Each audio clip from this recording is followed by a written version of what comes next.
Bonjour à tous, j'espère que vous allez bien. Aujourd'hui, je vais répondre à une question que je reçois 5 fois par jour. C'est l'enfer. C'est quoi une consolidation et quels sont les différents moyens pour consolider?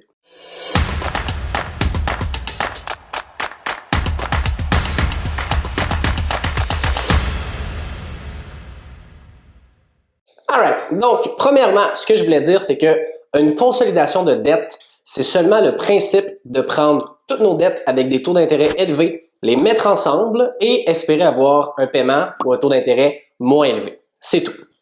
Donc, je reçois souvent des messages de clients qui me disent quand tu fais ta consolidation de dette, ça brise ton crédit ou vice-versa, ça aide le crédit ou peu importe.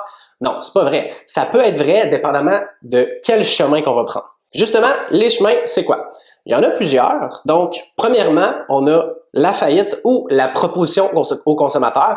Souvent, les gens ne le savent pas, mais c'est la même chose aux yeux de la banque. La faillite, on ne va rien payer, mais on va être libéré après un certain temps. La proposition au consommateur, c'est qu'on va souvent donner 25-30 cents dans le piastre au niveau des dettes. Fait que, on a quand même des paiements à faire, mais bref, aux yeux de la banque, on a la faillite et la proposition au consommateur qui sont vraiment des options très similaires.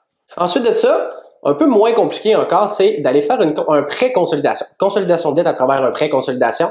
C'est assez simple. Mettons que vous êtes avec Desjardins, vous avez des cartes, des prêts à gauche et à droite, des marges. Je vais dire, hey, sors-moi donc un prêt accordé ou un prêt personnel, puis je vais calculer, voir si la totalité de toutes mes dettes dans ce prêt-là me coûte moins cher au final. Fait qu'on peut faire une consolidation à travers un prêt. Puis troisièmement, on a ma spécialité, les refinancements hypothécaires pour consolidation de dette. Donc, on a la valeur de notre maison, on a notre hypothèque qui est vraiment plus basse, on peut aller refinancer jusqu'à 80-85% avec la remise en argent si jamais il y a le cas.